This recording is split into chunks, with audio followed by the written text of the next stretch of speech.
So in terms of that, I think because if I was doing it, he saw it as it's okay to you doing it, so I can do it.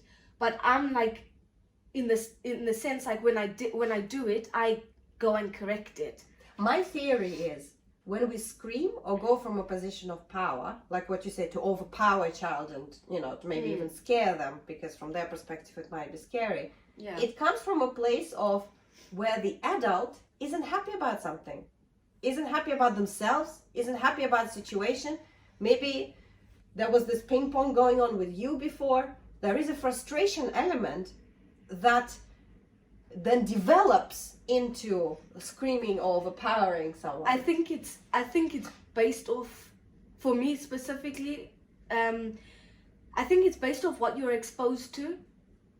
So it's what you're used to, part, of course. So I don't think, because a lot of the time it's not, you know, what however I'm feeling or ping ponging or whatever. It's like when I was brought up, you do as you're told, and so this is now how initially I was expecting things to be.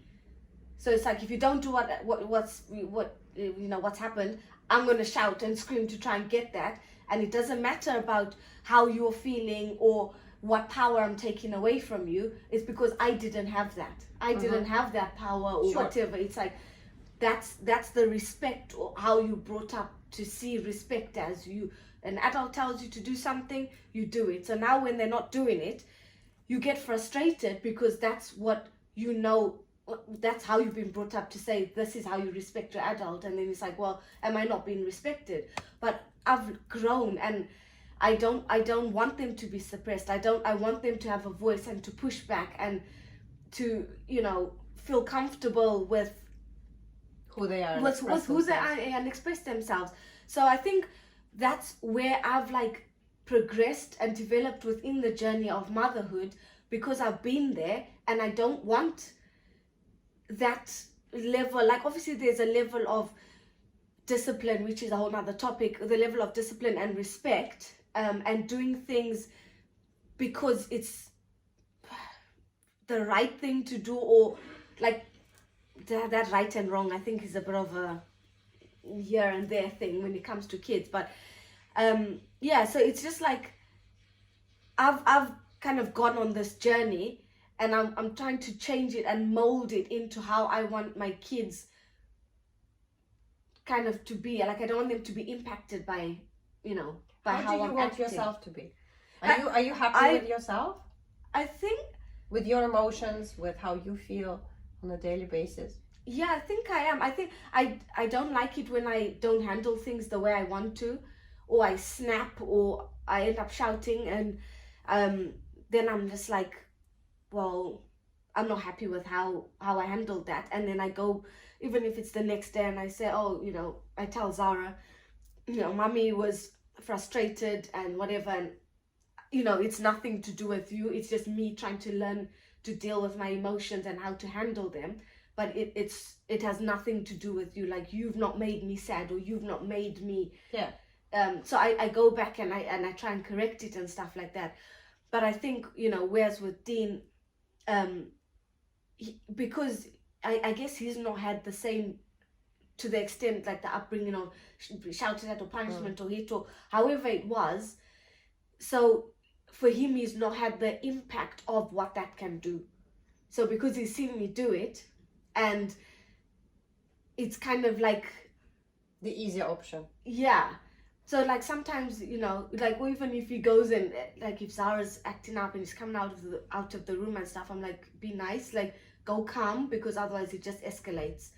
And then you do get frustrated and you know, and things like that. But so yeah, how, you know, you're saying about the hierarchy, I think where it comes down to the kids, we want to be on the same team. It needs to be like they need to see unity within us.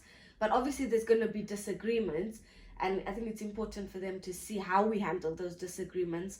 But in terms of like the hierarchy, we've tried his way, and there's certain things where it's like, okay, yeah, we can try your way, that's actually better, and that's fine. But other times where we have tried his way, it's just not worked. It's not made me feel good. It's not made the kids feel good, and he probably doesn't feel good. But I'm on a journey to keep improving. This turned out to be quite a psychological session. Yeah. Instead of simple tools. I feel that the discord in the family of kids not listening is a reflection of you and Dean not being on the same page. And sometimes it doesn't even have to do with Dean and I. It could just be one or the other. I know. It's the energy, it's the family, it's the overall. So I think the more you start compromising and finding solutions together, not as a conflict thing. No, I'm right. No, you're right. No, you do this, you do that. It's like more talking about it. Don't you think that might be better? Don't you think this would work for our child? Don't you want her to feel that way about her? And I think maybe if, we scream at her, then she will feel bad about herself or whatever. To have those conversations separately away from the children. Yeah, we do that. I don't, like, once we had that thing over the table and stuff, I said, I don't want them. But I think the more you'll be on the same page with Dean, the less the kids will feel the need to not to listen. This is why when we started this, it was very difficult for me to even think of, well, when is Gregory not listening? Yeah, sometimes he isn't. Like when we're in the shop and he starts running and Sean says, no, don't run away. I'm going to have to hold your hand because we're worried. Like, he did it at school. He ran away. So he started running. And I said, oh, no, please don't run because mommy will get scared. Mommy gets scared when you run off. I want you to be close so I can see you, so we can be together. We can check for cars when we get to the road. And he now, as we walk, he's like, oh, mommy gets scared. Shouldn't run away from mommy. So I don't make it about you. How you shouldn't be running away. This is really bad. This is misbehaving. I was like, I tried to go back to me. But I would get scared because you know that my main role is to protect you. And so the more Sean and I are on the same page, and we really are, I mean, the less. And yes, Sean then steps in and he says, okay, you ran off, now you have to hold my hand. He's like, no, I don't want to. Yes, we had this agreement. Now I'm holding your hand. Are you going to run away? Yeah, good. I think or shall we try again and you stay close? He lets go and he stays close. So it's not necessarily... We do these with Zara as well, like the choices. If if you run away, then she doesn't really run away, but those things. But there has to be a level of trust. What I'm trying to get, you still continue the conversation about her, what the children are doing. It is really all about parents. The more Sean and I are on the same page, the less we need to be talking or saying anything. The more I say, oh, shall we try this? Shall we do this? Then he just sort of wants to be part of this new game or whatever it is that we create. But what I mean is, like in that shop, instead of me, I was there. I didn't step in or say, did I think he should hold his hand? Or, like, for example, what idea of what's far away from us, my idea and Sean's idea is different.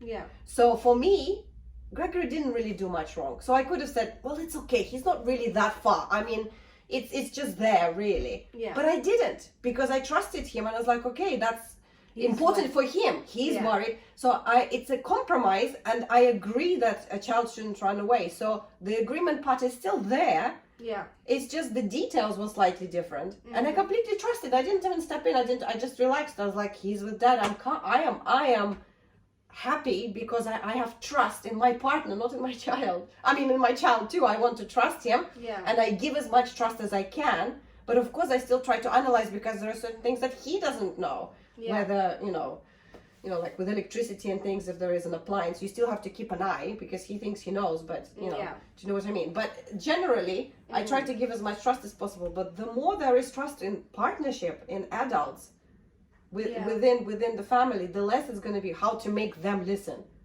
You wouldn't need to. Yeah, I think